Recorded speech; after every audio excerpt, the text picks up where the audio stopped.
I just got a message. The package has arrived. Huh. Where is it? I guess it's in the mailbox. There it is, ladies and gentlemen. It is here.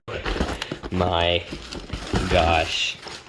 There it is, ladies and gentlemen. Oh boy, this is awesome to have in hand. Today, I bought the LEGO Star Wars Dark Troopers attack set. Now this is 75324, ages 8 and up, a $30 set coming out March 1st in 2022. Coming with 4 minifigures and is based off the season finale of The Mandalorian Season 2. Now if you want to buy this one, I'll leave an affiliate link in the description to help out the channel. And we are going to get right on to taking a look at this set. And it is quite an awesome one, and I am really happy to be bringing this review to you all very early. Also, if you like LEGO Star Wars, remember to smash that like button and we're gonna get right on into it. So first off, here we have a look at the box art. This is obviously the Mandalorian theming with the orange stripe. We get all of these set stats over there. By the way, first off over there, you do have the full, action scene going on. This is placed inside of a Moff Gideon's light cruiser hangar. You have a look at the figures with Luke Skywalker, and my favorite design in the bottom corner with Mando and Grogu with a pram build that has not officially been released in any sets yet. We have seen an interpretation of it in the advent calendar.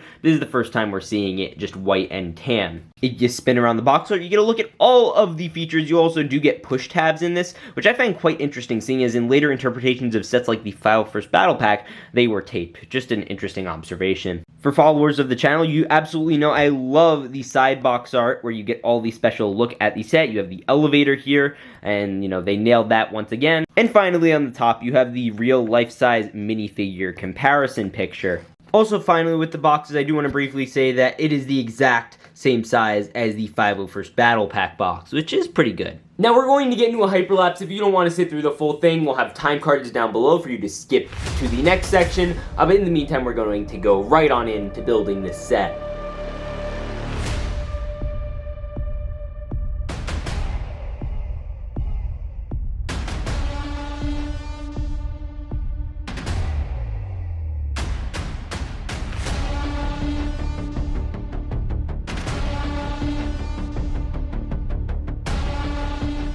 So this is what bag 1 looks like. It actually looks really good. It's just a simple platform. It was really fun to build, if I'm being 100% honest. I love doing builds like this. No major technique, no nothing.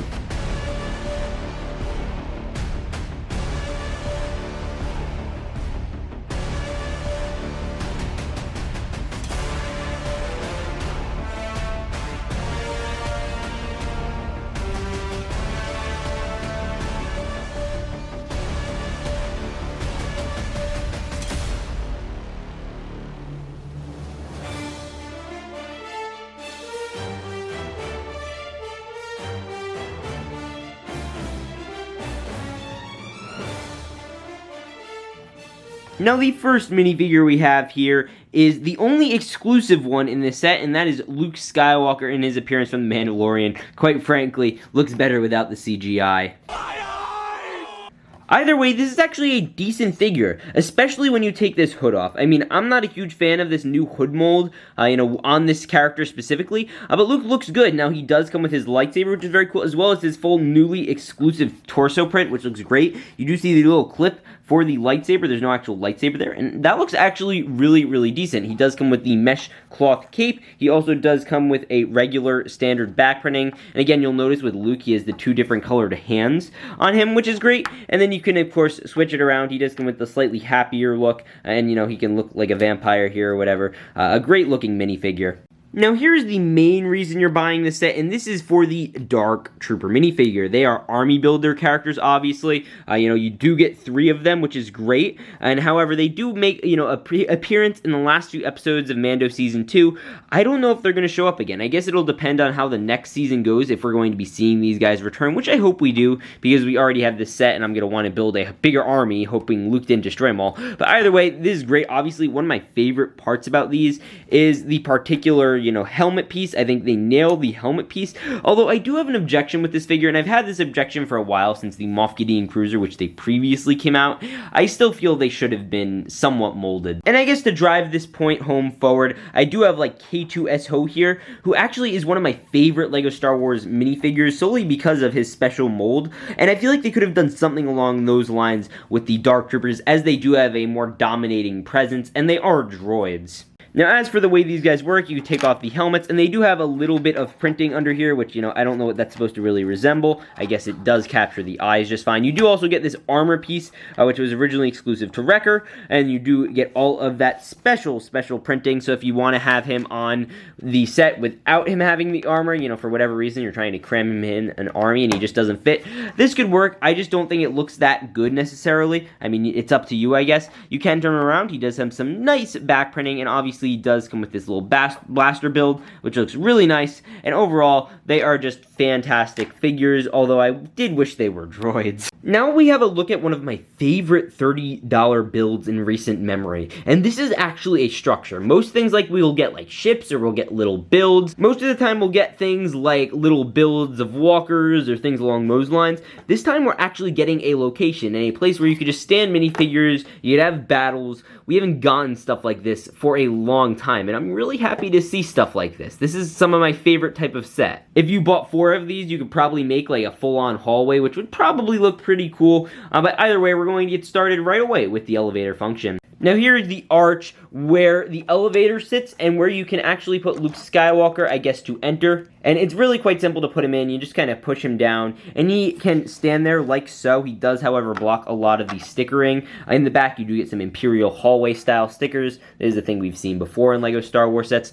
You know, and if you do want to rotate this, obviously you do need to take out his lightsaber, because if you want him to spin all the way around, that's just how it's going to have to work, unfortunately. And you do have to be careful, because I have had a problem where I'll be trying to spin him in and the cape will get caught, and you don't want to damage the cape too much. You probably push it through, but it's just not good for the cape. So when you're doing this, just make sure to tuck the cape in like so. Make sure Luke is nice and snug in there, so that way you don't have any problems destroying the figure. And of course, to rotate the elevator, all you have to do is spin this. It's a very simple mechanism and works very, very well. Now, the only major problem I have with this entire set is this giant gap here. I guess they use it as like a way so you could walk in from the side of the hallway or whatever. But realistically, they just didn't want to fill the whole wall space, which is kind of mildly disappointing. I really wish that was filled in, but I get it, I guess, for playability. It just feels so plain. They should have at least done a little archway if they were going to do this, because it feels like it's missing out, to be 100% honest. Now, from here on, it's only good things, other than there are a lot of stickers. But yeah, either way, speaking of stickers, you do get all these beautifully detailed sticker pieces. You know, you get 4 of those right here, and then obviously all of the little archway pieces are stickers, so they take a little while to put on, but it's nothing crazy. Obviously very cool. My favorite one is obviously that one right there. You get all the little, you know, stats in the wall or whatever,